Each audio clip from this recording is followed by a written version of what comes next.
ಎಲ್ರಿಗೂ ನಮಸ್ಕಾರ. ನಮ್ಮ ಅಡುಗೆ ಚಾನೆಲ್ಗೆ ಸ್ವಾಗತ. ಇವತ್ತಿನ ವಿಶೇಷ ಕೇವಲ 5 ನಿಮಿಷದಲ್ಲಿ ಮಾವಿನಕಾಯಿ ತೊಕ್ಕನ ಯಾವ ರೀತಿ ಮಾಡೋದು ಅಂತ. ಇದನ್ನ ಮಾಡಿಟ್ಟ ನಂತರ ಫ್ರಿಡ್ಜ್ ಇಲ್ಲದೆ ಸುಮಾರು ಒಂದು 6 ತಿಂಗಳಾದ್ರೂ ಸ್ಟೋರ್ ಮಾಡಬಹುದು. ಅತ್ಯಂತ ಕಡಿಮೆ ಪದಾರ್ಥಗಳನ್ನ ಉಪಯೋಗ ಮಾಡಿ ರುಚಿಕರವಾಗಿ ಮಾಡಿರೋ ಅಂತ ರೆಸಿಪಿ ಇದು. ಮೊದಲನೇ ಸ್ಟೆಪ್ ಅಲ್ಲಿ ಸಣ್ಣದಾಗಿರೋದೊಂದು ಬಾಣಲೆ ಇಟ್ಕೊಂಡಿದ್ದೀನಿ. 1/4 ಚಮಚದಷ್ಟು ಮೆಂತ್ಯ ಕಾಳನ್ನ ಜಾಸ್ತಿ ಹಾಕೊಳ್ಳೋಕೆ ಹೋಗ್ಬೇಡಿ, ಸ್ವಲ್ಪ ಹಾಕೊಳ್ಳಿ ಫ್ಲೇವರಿಗೋಸ್ಕರ. 1/4 ಚಮಚ ಅಂದ್ರೆ ಸಣ್ಣ ಚಮಚದಲ್ಲಿ 1/4 ಚಮಚ ಹಾಕೊಂಡ್ರೆ ಸಾಕಾಗತ್ತೆ. ಜೀರಿಗೆ ಸಣ್ಣ ಚಮಚದಲ್ಲಿ 1/2 ಚಮಚದಷ್ಟು. ಈಗ 2 ಪದಾರ್ಥಗಳನ್ನ ಗ್ಯಾಸ್ ಸ್ಟವ್ ಸಣ್ಣ ಉರಿಲಿ ಇಟ್ಕೊಂಡು ಚೆನ್ನಾಗಿ ಬಿಸಿ ಮಾಡ್ಕೋಬೇಕು. ಈ 2 ಪದಾರ್ಥಗಳ ಜೊತೆಗೆ ಸುಮಾರು ಜನ ಸಾಸಿವೆನ ಕೂಡ ಉಪಯೋಗ ಮಾಡ್ತಾರೆ. ಸಾಸಿವೆ ಮತ್ತು ಮೆಂತ್ಯ ಕಾಳನ್ನ ಹಾಕೊಳ್ಳೋದ್ರಿಂದ ಎರಡೂನು ಉಪಯೋಗ ಮಾಡಿದ್ರೆ ಕಹಿ ಅಂಶ ಜಾಸ್ತಿ ಆಗೋಗುತ್ತೆ. ಅದಕ್ಕೋಸ್ಕರವಾಗಿ ನಾನು ಸಾಸಿವೆನ ಉಪಯೋಗ ಮಾಡ್ತಾ ಇಲ್ಲ.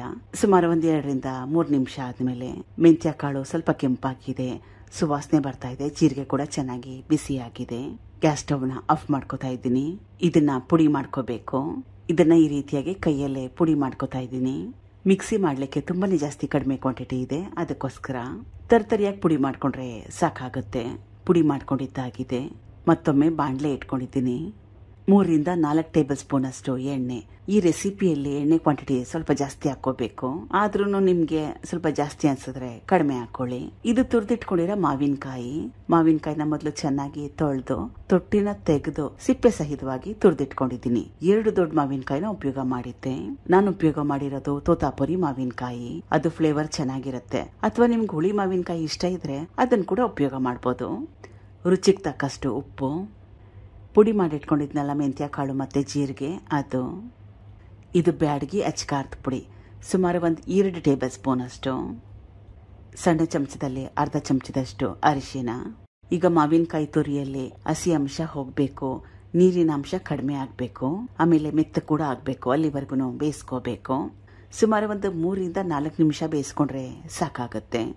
ಅಥವಾ ಜಾಸ್ತಿ ಅಂದ್ರೆ 5 ನಿಮಿಷ ಬೇಯಿಸ್ಕೊಂಡ್ರೆ ಸಾಕಾಗತ್ತೆ. ಆಗಾಗ ಕಲಿಸ್ತಾನೆ ಇರಬೇಕು, ಇಲ್ಲಾಂದ್ರೆ ತಳ ಸೀದೋಗುತ್ತೆ. ಮುಚ್ಚಿಟ್ಟು ಬೇಯಿಸ್ಕೊಂಡ್ರೆ ಒಳ್ಳೇದು, ಬೇಗ ಬೆಂದೋಗುತ್ತೆ.